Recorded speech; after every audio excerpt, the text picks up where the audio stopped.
إن الحمد لله نحمده ونستعينه ونستغفره ونعوذ بالله من شرور أنفسنا وسيئات أعمالنا من يهده الله فلا مضل له ومن يضلله فلا هادي له أشهد أن لا إله إلا الله وحده لا شريك له وأشهد أن محمدا عبده ورسوله أما بعد فإن أصدق الحديث كتاب الله وخير الهدي هدي محمد صلى الله عليه وسلم وشر الأمور محدثاتها فإن كل محدثة بدعة وكل بدعة ضلالة وكل ضلالة في النار أما بعد.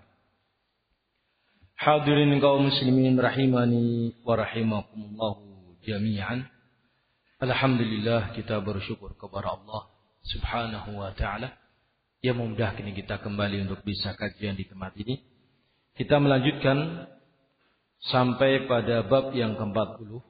Kita telah masuk pada langsung ke nomor 574. Nomor yang terakhir pada bab ini.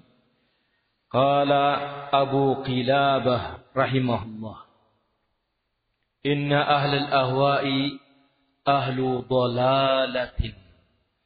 Sesungguhnya ahlul ahwa, mereka adalah orang-orang yang sesat. Ahlu dhalalah. Sudah kita lewati pengertian hawa. Apa itu hawa? Disebutkan dalam Al-Quran adalah semua yang berbeda dengan bimbingannya Rasul, maka itu adalah al-hawa. Walaupun mungkin dianggap oleh budaya kita itu baik, tapi ketika itu berbeda dengan bimbingan Nabi, itu adalah hawa. Misal seperti berjabat tangan dengan wanita yang bukan mahramnya. Beberapa orang menganggap kalau kita tidak mau berjabat tangan dengan mereka, para wanita itu, lagi hajatan bemanya, kita tidak mau jabat tangan, oh kamu sombong, dan yang lainnya. Dituduh dengan tuduhan yang jelek. Kamu ngaji di mana sih? Kok nggak mau salaman sama saya? Sombong banget. Malah justru yang sesuai dengan sunnah, yakni tidak boleh kita berjabat tangan dengan dia. Dia hanya sekedar teman sekolah dulu, masa SMP umpamanya. Bukan apa-apanya kita. Maka sesuatu yang dikatakan hawa dikarenakan tidak sesuai dengan bimbingan Nabi alaihissalatu wassalam. Disebutkan dalam Al-Quran, fa illam yastajibu laka fa'lam annama yattabi'una ma ahwa'ahum. Ketahuilah olehmu, apabila mereka tidak mau mengikutimu, maka sesungguhnya mereka berarti mengikuti hawa nafsu mereka. Ketika kita mengikuti Rasul, maka itu tidak dikatakan hawa, itu dikatakan ittiba', karena kita mengikuti Rasul, bukan mengikuti diri kita. Tetapi kalau kita mengikuti keinginan kita, kehendak kita, yang mana keinginan dan kehendak kita itu berbeda dengan bimbingan Rasul, maka berarti kita mengikuti apa? Hawa nafsu. Baik itu dosa besar, ataupun itu berkaitan dengan ibadah. Seorang beribadah tanpa bimbingan Rasul, tidak ada dasar dalilnya, maka dia walaupun mengklaim dirinya sedang beribadah, tetap itu secara agama kita dikatakan pengikut hawa nafsu. Walaupun pelakunya merasa sedang beribadah. Kenapa dikatakan dia mengikuti hawa nafsu padahal yang dibaca umpamanya tasbih, takbir, ya, ada sisi sunnahnya? Dikarenakan dia melakukan hal itu dengan tata cara yang tidak ada sunnahnya. Maka dia dikatakan sebagai pengikut hawa nafsu. Yang kadang-kala manusia marah kalau disebut seperti itu. Ahli bid'ah marah kalau disebut seperti itu. Karena mereka meyakini itu bukan hawa nafsu. Meyakini itu adalah bagian dari ibadah. Itulah perbedaan ahli sunnah dengan ahli bid'ah dalam menilai sesuatu. Perbedaan dalam menilai, perbedaan dalam sudut pandang, perbedaan dalam keyakinan, ini menyebabkan terjadinya perbedaan antara ahlu sunnah dengan ahlu bid'ah yang menyebabkan tidak bisa bersatu. Tidak bisa bersatu. Sehingga kalau ada orang yang memaksakan untuk bersatu antara ahlu sunnah dengan ahlu bid'ah, nah tidak akan mungkin bisa. Karena kita memiliki keyakinan wajibnya mengikuti sunnah, haramnya mengikuti hawa. Kok bisa disatukan yang seperti ini? Kalau ada orang yang mengaku sebagai ahlu sunnah, namun bisa bersatu dengan para pengikut hawa nafsu, maka dia sesungguhnya bukan ahlu sunnah. Tetapi dia adalah pengikut hawa nafsu juga. Yang berselubung pada kalimat sebagai ahlu sunnah. Maka berhati-hatilah. Al-Imam Abu Kilabah mengatakan, Inna ahlal ahwa ahlu dhalalatin. Sesungguhnya orang-orang yang mengikuti hawa nafsu, mereka adalah ahlu dhalal, orang-orang yang sesat. Sesuai dengan sabda Nabi, wa kullu bid'atin dhalalatun wa kullu dhalalatin finnar. Semua yang bid'ah itu pasti sesat. Pasti sesat, wahai kaum muslimin. Kenapa demikian? Karena bid'ah itu hawa nafsu. Tanyakan sama mereka, ahli bid'ah, mengapa kamu berbuat bid'ah? Apakah kamu mengikuti sunnah Nabi? Apakah kamu mengikuti Rasul? Kalau dia mengatakan, ya, Rasul tidak seperti kamu. Rasul tidak mensyariatkan seperti yang kulakukan. Berarti yang kami ikuti apa? Ya, seleranya dia. Kemauan gurunya. Ternyata betul terbukti bahwa ahli bid'ah itu bukan ahli sunnah. Bisa dipahami hadirin? Maka jadilah kita wahai kaum muslimin sebagai ahli sunnah. Apa makna ahli sunnah? Ahlu itu kalau bahasa kitanya keluarga. Misal seperti kalimat ahli keluargaku. Ya. Kalau disebut ahli sunnah, orang-orang yang mengikuti sunnah. Orang-orang yang mewajibkan kepada dirinya untuk mengikuti sunnah. Tandanya apa? Dia tidak mengikuti hawa nafsunya. Dia tidak mengikuti pikirannya. Dia tidak mengikuti anggapan benarnya. Dia tidak mengikuti selera orang. Kecuali yang diikuti dalam beragama adalah Nabi kita Muhammad sallallahu alaihi wasallam. Alangkah jauhnya perbedaan antara ahli sunnah dengan ahlul bid'ah. Kita lanjutkan ucapan Imam Abu Kilabah. Wala ara masirahum illa an-nar. Dan aku tidak melihat tempat kembalinya mereka kecuali neraka. Sesuai dengan sabda Nabi, wa kullu dhalalatin finnar. Fajaribhum, maka jaribhum, kata beliau. Artinya, kalau Anda ingin tahu, jaribhum. Makna jaribhum itu mujarabah, tajribah. Artinya, silakan Anda teliti. Silakan Anda cek. Ahlul bid'ah itu siapa? Ketika Anda sudah mendapatkan ahlul bid'ah itu adalah orang-orang yang sesat dikarenakan tidak di atas sunnah, maka orang yang sesat itu kemana tempatnya? Silakan cek kehidupan mereka. Kita melihat dari kaum muslimin ahlul bid'ah. mereka tidak semangat dalam talabul ilmi yang sunnah. Ahlul bid'ah tidak mau mereka untuk belajar sunnah. Tidak mau kaum muslimin. Karena kalau mereka mau belajar yang sunnah, tentunya akan dituntut mengamalkan yang sunnah. Dan akan selalu dituntut untuk beramal dengan dibuktikan sesuai dengan sunnah atau tidak. Itu mereka nggak mau. Yang mereka pelajari ya buku-buku mereka, pengajian-pengajian mereka ya seperti itu.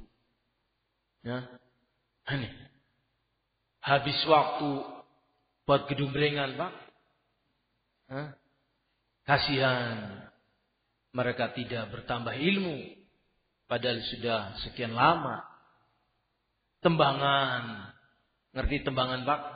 Syairnya orang Arab. Hadirin kaum muslimin rahimahnya. Ahlus sunnah tidak seperti mereka. Ahlus sunnah talabul ilmu. Ahlus sunnah haus dengan ilmu. Ahlus sunnah mengharuskan dirinya sesuai dengan sunnah. Sesuai dengan sunnah itu bil adillah, dengan dalil. Sehingga mereka adalah orang-orang yang mempelajari bimbingan Nabi dengan seksama. Falaysa ahadun minhum yantahilu qawlan aw qala hadithan fayatanaha bihi al-amru duna syai'. Kata beliau, tidak ada satupun ahlul bid'ah yang beraliran dengan satu aliran, beraliran dengan satu pemahaman bid'ah, yang mana akhir dari urusan mereka itu adalah pertempuran. Akhir dari urusan mereka adalah asyif, peperangan, pembunuhan. Ini ahli bid'ah kaum muslimin. Di mana mereka itu menghalalkan darah manusia dikarenakan tidak sesuai dengan bid'ahnya mereka. Semisal Khawarij umpamanya. Mereka menghalalkan darah kaum muslimin dikarenakan tidak sesuai pemahamannya dengan pemahaman Khawarij. Begitu juga dengan Mu'tazilah di zaman Imam Ahmad bin Hanbal. Di zaman itu ada seorang tokoh yang mengajarkan pemikiran Mu'tazilah. Di antara pemikirannya mengatakan Al-Quran makhluk. Ketika ahlul bid'ah ini memiliki kekuasaan dan bisa mempengaruhi pemimpin negara di waktu itu, yang disebut dengan Al-Ma'mun, Al-Mu'tasim, Al-Mutawakkil Billah, pimpinan-pimpinan di negeri itu berpaham dengan paham Bishr Marisi. Maka apa yang terjadi? Orang-orang yang tidak sepaham dengan mereka ditangkapi, dibunuhi. Siapa yang mengatakan kalamullah, Al-Quran adalah kalamullah, maka ditangkap. Siapa yang mengatakan Al-Quran kalamullah, dipenjara bahkan dibunuh. Hakada mereka kaum muslimin. Sehingga ahlul bid'ah ketika dia berkuasa itu akan semena-mena. Mereka akan menangkapi pihak-pihak yang tidak setuju dengan pemikiran mereka. Begitu seterusnya dan begitu seterusnya. Menghalalkan perbuatan anarki dan yang lainnya. Radikal dan yang lainnya. Jangan dianggap oleh kaum muslimin bid'ahnya sufi tidak berujung pada hal yang sama. Sama ya kaum muslimin. Di negeri-negeri di mana mereka berkuasa, Syiah umpamanya, mereka berkuasa, maka ahli sunnah pun dibantai sama mereka. Begitulah ucapan dari beliau. Karena apa? Mereka mengikuti hawa. Adapun ahli sunnah kaum muslimin, jikalau sebuah negeri penguasanya Ahlus Sunnah, ulamanya Ahlus Sunnah. Ahlul bid'ah tidaklah dibunuh dikarenakan Ahlus Sunnah mengikuti ilmu. Ahlul bid'ah itu masih muslim. Walaupun mereka sesat, menyimpang, tetapi tidak berarti mereka murtad yang halal darahnya. Tidak. Tidak boleh dibantai, tidak boleh dibunuh, tidak boleh ditembaki atau dipenggal, tidak boleh. Mereka masih muslimin, tetapi diperingatkan agar berhenti dari bid'ahnya. Diajak kembali kepada yang sunnah, untuk bertobat dari yang bid'ah. Ini dia kaum muslim. Aman, tentram, jikalau mayoritasnya adalah ahli sunnah, dikarenakan mereka tidak semena-mena. Mereka berjalan di atas apa? Al-ilmu. Melihat, memandang perbedaan itu dengan ilmu. Ini batil. Katakan batil. Tetapi orangnya masih muslim. Beda dengan musyrikin dan kafirin. Orang yang beragama kafir dikatakan kafir. Toh tetap tidak dibunuh. Dikarenakan orang kafir itu tidak satu jenis. Hakadha kaum muslimin rahimani wa rahimakumullah jami'an. Yang berikutnya beliau mengatakan, wa inna nifaqa kana daruban. Nifaq pada ahlul bid'ah itu sangat nyata. Nifaq yang ada pada pengekor hawa nafsu, doruban yakni sangat banyak, sangat nyata. Dominan, mendominasi mereka. Misal seperti munafik itu adalah antara lisan dengan hati tidak sama. Lisan mengatakan cinta Rasul, tetapi hatinya ketika diberitahukan sabda Nabi, sunnah Nabi, benci.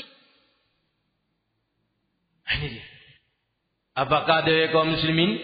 Saya berikan sebuah contoh yang sama-sama telah kita pelajari. Mereka yang datang ke kuburan-kuburan yang telah ditentukan oleh mereka. Memilih kuburan itu tanda bahwa ziarah yang mereka lakukan adalah ziarah yang plus. Plus apa Pak? Plus tawasul, ya, plus ngalah berkah, plus walad pesugihan dan yang lain. Tatkala mereka melakukan hal itu, mereka menganggap itu adalah cinta Rasul. Tanya sama mereka, cinta Rasul tidak? Cinta Rasul. Tapi ketika diberitahukan la'anallahu yahuda wan nasara ittakhadhu qubur anbiya'ihim masajid. Allah melaknat Yahud dan Nasara yang menjadikan kuburan-kuburan para nabi, kuburan-kuburan orang yang saleh dijadikan sebagai tempat untuk beribadah. Fala tattakhidul qubur masajida. Maka jangan kalian jadikan kuburan itu sebagai masjid. Fa inna anhaakum an dzalik. Sungguh aku melarang kalian dari hal itu. Beritahukan hadis ini kepada mereka. Menolak serta merta. Bahkan mereka sangat mengagungkan kalau ada satu kuburan di dalam masjid. Mereka sangat senang kalau ada masjid yang di situ ada kuburannya. Berarti uduong sembarangan ngomong. Sebab apa? Dikuburkan di dalam masjid. Atau satu kuburan yang dibikin ruangan, kemudian di situ diberikan mushaf Al-Quran, tadarus. Di situ dipanjatkan doa, di situ dilakukan salat sunnah, di situ dilakukan salat malam. Bukan masjid, tetapi kuburan yang dibangun, bangunan di atasnya ruangan. Ya, betaih cara mereka. Ya, di kipasinan Cina ya betaih. Ya. Hakadha kaum muslimin. Tetapi ketika diberitahukan sunnah Nabi, marah-marah. Saya tidak cocok dengan sunnah Nabi walaupun saya cinta Nabi. Ini kemunafikan namanya, Pak. Saya tidak mau dengan hadis ini. Saya nggak pakai. Walaupun saya cinta Nabi. Cinta Nabi di lisanmu. Cinta Nabi itu diwujudkan dengan ittiba' Rasul. Mengikuti Rasul. Dalam semua sisinya. Hakadha kaum muslimin. Mereka kondisinya seperti itu. Wa inna nifaqa kana dhuruban. Sesungguhnya kemunafikan pada diri para pengikut hawa nafsu itu sangat nampak. Seperti seorang yang mengatakan iman kepada Allah tetapi dia gemar maksiat. Dipertanyakan imannya. Dulu Abu Bakar Siddiq radhiyallahu an bertemu dengan sahabat Nabi yang dikenal dengan Hanzalah. Dia dikenal dengan Hanzalah. Begitu bertemu Abu Bakar berjabat tangan, mengucapkan salam, berjabat tangan, bertanya, "Kaifa haluka ya Hanzalah?" Bagaimana kabarmu wahai Hanzalah? Qala Hanzalah mengatakan, "Nafaqa Hanzalah." Hari ini Hanzalah, yakni saya ini sedang terkena penyakit kemunafikan. Beliau mengatakan terhadap diri sendiri, saya ini munafik. Hari ini saya terkena sifat kemunafikan. Padahal sahabat tadi. Apa yang dimaksudkan oleh beliau? Beliau mengatakan, "Idza jalasna 'inda Rasulillah sallallahu alaihi wasallam, yudzakkiruna bil jannati wan nar." Hatta ka'anna ra'ya 'ainin. Kita ini kalau lagi duduk di hadapan Rasul alaihi salatu wasalam, taklim bersama Rasul, mendengarkan ilmu dari Rasul, beliau berbicara tentang surga seakan-akan kita melihatnya. Maka naiklah iman kita, semangat untuk meraihnya. Kalau beliau berbicara tentang neraka, kita seakan-akan melihatnya dan takut dengan neraka. Kita pun berhenti dari maksiat dan dosa, takut kepada Allah Azza wa Jalla. Namun kata Hanzalah, "Idza raja'na," kalau kita sudah pulang ke rumah masing-masing, "afasna al-azwaja wal aulada wad dayyi'at, fa nasina katsira." Tapi kalau kita sudah pulang ke rumah masing-masing, kita sibuk dengan urusan rumah tangga kita, kita sibuk dengan urusan dagang kita, kita sibuk dengan urusan dunia kita, akhirnya kita lupa dengan bimbingan Nabi. Imannya turun. Lupa dengan petunjuk Nabi. Semangatnya berkurang dikarenakan kesibukan duniawi. Ini oleh para sahabat Nabi, ini sudah terasa sebagai bibit-bibit kemunafikan. Nek teng masjid tanggih Pak, manduk-manduk. Nek wis teng dalan kelalen. Diperintahkan tundukkan padangan dari wanita yang bukan mahram. Mantuk. Begitu nang dalan ora bisa, Pak. Karena apa? Mbok nabrak sih, alasannya Bang gitu. Alasannya mbok nabrak padahal jelalatan matanya. Hadirin kaum muslimin, itu dikatakan oleh sahabat Nabi sebagai bentuk kemunafikan. Bedanya kita dalam satu kondisi dengan kondisi yang lain. Lah bagaimana dengan kita ya kaum muslimin? Maka apa yang dilakukan oleh dua sahabat ini, Abu Bakar Siddiq dengan Hanzalah, dua orang ini pun menjadi obat. Ta'al bina ila Rasulullah najlis. Mari kita ke Rasulullah duduk sejenak untuk talabul ilmi guna meningkatkan iman. Sehingga talabul ilmi di zaman Rasul itu berulang kali, Bang. Berulang kali. Drop sedikit, langsung majlis dengan Rasul. Taklim dengan Rasul. Duduk wejangan, nasihat, ilmu. Mereka menghafalnya dan menyampaikan kepada yang tidak hadir. Begitu kehidupan para sahabat. Sehingga ibadah taklim dari hadis ini dan hadis yang lainnya adalah ibadah yang bisa dilakukan di waktu kapan saja. Mau ba'da subuh ya silakan. Mau jam 7, jam 8 pagi silakan. Tidak larang. Sebelum zuhur mau ta'lim silakan. Pada zuhur, pada asar, menjelang maghrib atau pada maghrib. Tidak ada waktu-waktu yang dilarang untuk ta'lim.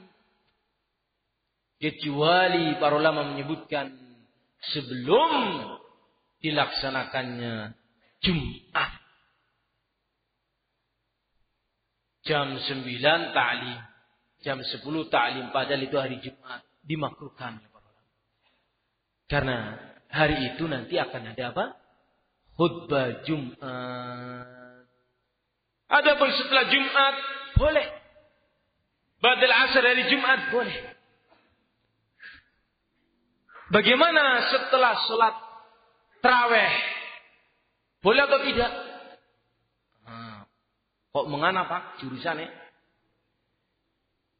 Sholat tarawih kaum muslimin adalah sebuah ibadah yang tidak boleh untuk kita istilahnya disisipi dengan amalan lain. Semisal ta'lim di tengah-tengah tarawih. Ya maksudnya setelah salam Bang, bukan lagi sholat dan ta'lim. Ya, bukan. 2 rakaat salam, duduk ta'lim. Kemudian 2 rakaat salam, 2 rakaat, kemudian ta'lim lagi. Kemudian witir itu tidak boleh. Dan ibadah salat tarawih itu adalah satu urutan, satu rangkaian dilakukan pada salat isya. Seandainya ada tausiyah atau ta'lim pada isya, itu sudah terputus. Salat isya selesai. Kemudian dia melakukan mengisi karena mengumpulkan atau pas kebetulan pada ngumpul warga. Sampaikan ilmu di mana mereka kadang kalau Ramadan tok datangnya ke masjid Pak. Ada tidak kayak gitu Pak? Banyak. Ya, maka kasih ilmu. Mudah-mudahan bermanfaat. Baru setelah selesai itu, selesai ta'lim ibadah tersendiri, kemudian tarawih. Ibadah sendiri. Yang tidak boleh dilakukan kadangkala setelah selesai tarawih sebelum witir. Di situ tidak boleh. Itu adalah ucapan para ulama kita, di antaranya Syekh Ibn Utsaimin dan beberapa ulama yang lainnya. Sehingga boleh ta'lim kapanpun saja. Di saat-saat yang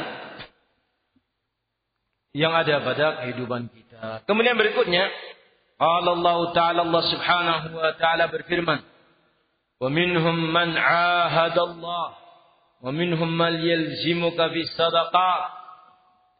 Di antara mereka ada orang-orang yang mengingkari janjinya kepada Allah. Di antara mereka ada yang menghinamu dalam perihal sedekah. Wa minhum alladhi yu'duna an-nabi. Di antara mereka ada yang menyakiti Nabi. Fakhtalafa qauluhum. Mereka itu berbeda-beda pelanggarannya. Berbeda-beda penyelisihannya. Wajtama'u fi syak wa takdzib. Namun semua mereka itu sama dalam hal ragu dengan sunnah Nabi. Bahkan mereka tidak percaya dengan sunnah Nabi. Kalau mereka percaya dengan sunnah Nabi, untuk apa melakukan bid'ah? Nabi sudah mengatakan wa kullu bid'atin dhalalah. Tinggalkan kalau kamu percaya. Mengapa mereka masih melakukan bid'ah? Karena mereka dalam syak wa targhib. Asy-syakku yakni ragu-ragu dengan hadis Nabi. Ragu-ragu. Di antara bentuk ragu-ragunya yang mereka ada-adakan, ucapan Nabi wa kullu bid'atin dhalalah, semua yang bid'ah itu sesat. Mereka mengatakan kul dalam hadis ini. Itu tidaklah maknanya semua. tapi sebagian. Nabi sendiri mengatakan wa kullu bid'atin dhalalah. Semua yang bid'ah itu sesat tanpa beliau mengecualikan. Tapi dasar mereka al-bid'ah ragu dengan hadis Nabi, maka mereka menafsirkan sendiri. Tidak semua kalimat kul itu maknanya adalah semua. Ini dia. Sehingga bid'ah itu ada yang baik, ada yang jelek, ada yang hasanah, ada yang sayyi'ah. Ini dikarenakan ragu dengan sabda Nabi. Atau lebih daripada ragu, tidak percaya. Kalau dia percaya, semua yang bid'ah itu sesat, semua yang sesat itu finnar, maka dia tidak akan menjadi ahli bid'ah. Karena Nabi sudah memberitahukan bid'ah itu dolalah. Dolalah itu finnar. Saya berhenti dari bid'ah. Tobat dari bid'ah. Kalau percaya. Sehingga lisan mereka mungkin mengatakan saya percaya dengan Nabi. Tetapi lisanul hal, lisan kondisi kenyataan mereka, mereka tidak percaya kepada Nabi.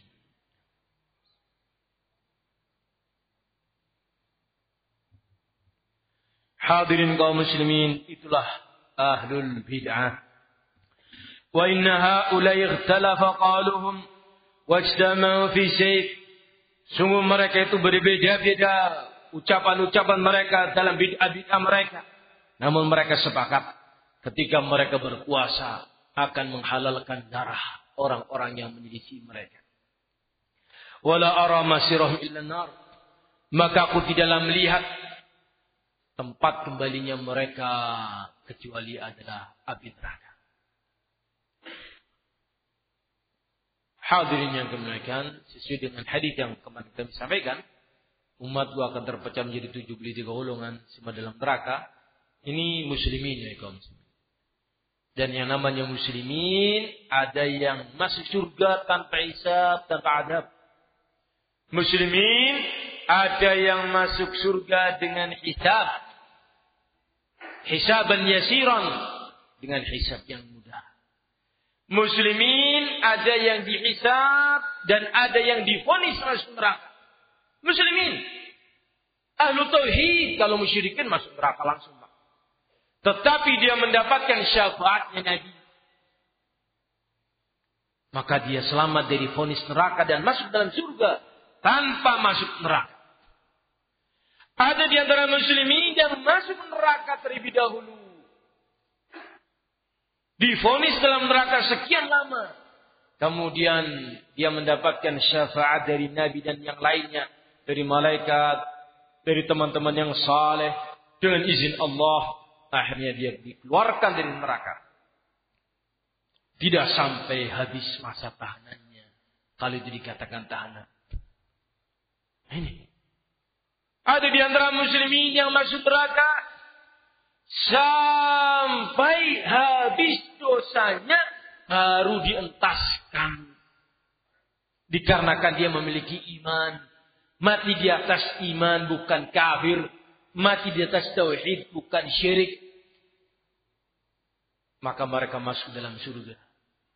Setelah itu, habis muslimin, tidak ada lagi dalam neraka orang yang beriman, maka mereka semuanya kekal selamanya adalah musyrikin dan kafirin.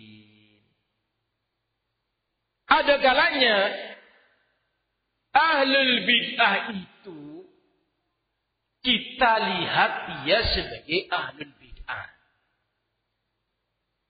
Tetapi dia ternyata juga musyrik. Kita tidak tahu kalau dia musyrik. Ada tidak yang kayak gitu Pak? Nah. Ya dia ngingut jimat. Bahkan dia ngingut jin. Bahkan dia mungkin punya ritual khusus.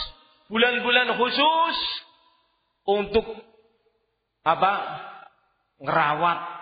Bahasa Jawanya ngerawat pusaka. Kita tidak berani untuk mengklaim dia musyrik. Tapi perbuatan itu perbuatan syirik. Ada apa benda-benda itu dimandikan di minyak wangi ini, ditaruh di tempat yang dimuliakan, ditinggikan, kemudian dan sebagainya. Di hari-hari tertentu mencari hari yang sakral, kliwon. Ora paing apa legi, pasaran pitik. Mesti kliwon, cari yang angker. Kemudian dibikin mitos, ini ada isinya. Ini ada isinya. Ini bisa terbang. Ini ucapan yang keluar dari lisan-lisan mereka. Tapi sekali lagi untuk mengatakan seorang itu jatuh pada syirik, kita berat. Tapi itu perbuatan syirik.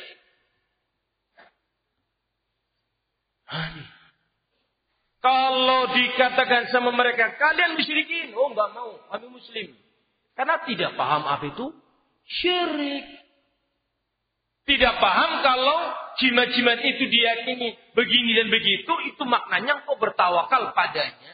Itu maknanya engkau mengharap perlindungan kepadanya. Itu menunjukkan Anda tidak lagi kepada Allah, tapi kepada benda-benda tersebut. Takutnya bukan kepada Allah, tapi takutnya kepada isi dari pusaka tersebut. Kena orang didusi, mabur ngoge, ngamuk. Nah.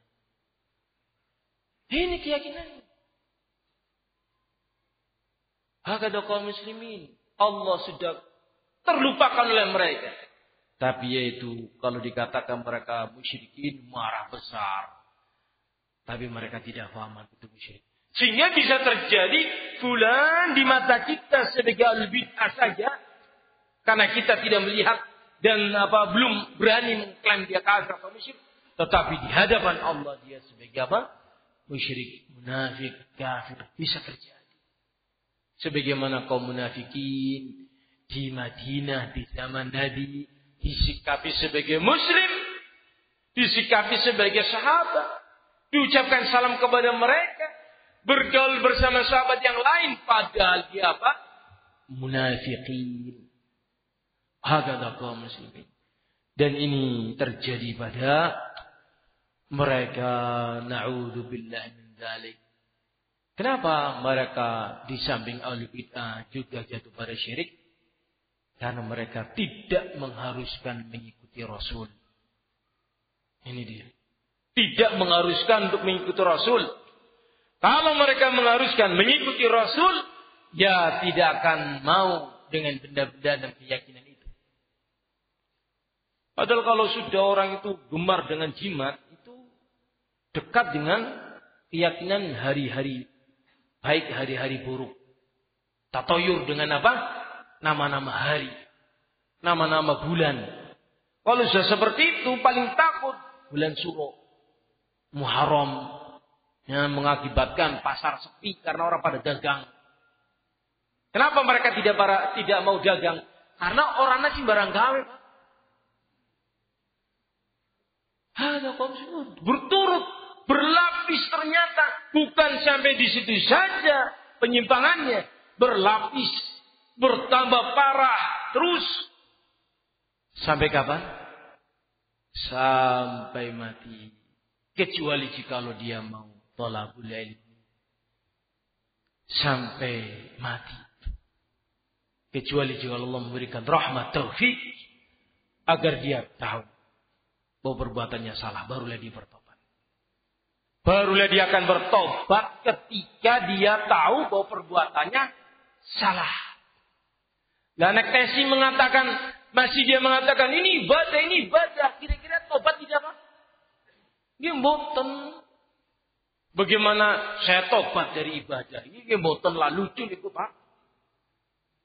Karena itu kaum muslimin, kita masuk pada bab berikutnya. Apakah ahlul bid'ah itu masih mungkin bertaubat? Hal li ahli bid'ah min taubatin? Apakah ahli bid'ah itu masih mungkin mendapatkan pintu taubat? Ini bab yang ke-41. Bab ini pada bulan depan, jauh bulan depan. Minggu depan. Kan ini sudah bunyi. Sudah bunyi belum? Ya katakanlah sudah bunyi, Pak.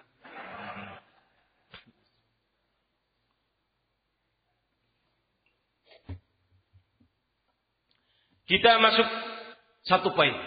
Masih 2 menit, Pak. Eman-eman. Poin ke 575. Yang ada dalam buku kita.